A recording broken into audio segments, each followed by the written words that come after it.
อันน่ะห้องน้ำเฮาเต็มโอ้เต็มแล้ววะแม่นพวกเราสิโทรหารถดูดซ่วมก่อนให้เขามาดูให้มันนี่ฮัลโหลไอ้บริการดูดซ่วมอ่ะ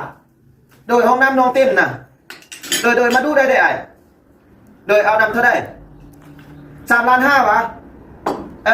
3,500,000เข้ามาลดไอ้เข้ามาลดโดยน้องอยู่เฮือนนี่แหละแม่นโดยไอ้เข้ามาเลยเด้อ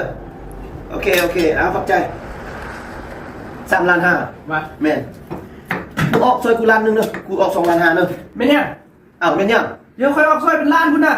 ค่อยมาบอกว่าอาทิตย์นึงเดียวค่อยออกน้ำอ้าวมึงจิบอก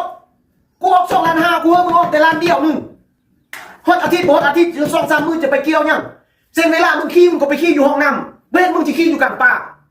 โอ้บ้านี่ โอ้ขันเดียวขันจีลำไรนั้นโซขี้สกันป้ากูขี้ไปขี้เลยแม่เซ็นมึงบ่ดูดกยามึงบ่จ่ายกยาอันเงินล้านเดียวอันมึงขี้มึงเงี้ยวแต่ละมื้อมึงไปจกไปคูดออกให้มันหมดมึงดูดเองมึงจกเอาออกเองแล้วกูจะดูดโดยเฉพาะกูจิจ่ายเองมึงบ่ต้องขี้อยู่ห้องน้ำเงินล้านเดียวก็เป็นเทพเป็นว่ามาอยู่น้อยอยู่หลายมึงจะไปเกี่ยวยังมึงบ่แม่ทุกมือนี่กูไปแพ็คซ่ากูไปส่งเครื่องให้ลูกค้ากูขี่รถจักรไปตากแดดตากฝนไปเปียกหมดแล้วมึงจะได้เฮ็ดยังคันบ่อยากออกก็บ่ต้องอยู่นำกันอันนี้อยู่นำกันว่าเงินล้านเดียวกว่าเที่ยงว่า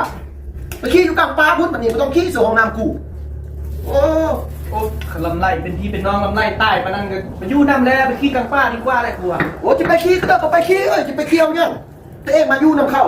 าจะดูห้องน้ำทำเงินล้านเดียวมึงก็บ่อยากเสีย2,500,000กูจ่ายมึงจ่าย1,000,000 3,500,000แนวนั้นก็จิกูเสียคันบ่เสียที่เมื่อจะไปอยู่ก็ไปอยู่เกี่ยวเนี่ย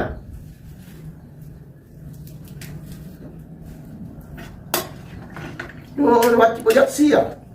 โอ้ก็แก่เด้อคนเขาออกแต่ล้านเดียวนึงเขาออก2,500,000ซ้ำนั้นที่อยากเสียแล้วก็บ่ต้องขี้เสือห้องน้ำกูขี้ก็เด้อก็ไปอยู่บ่ได้ก็เมื่อนี่เรียกหยัง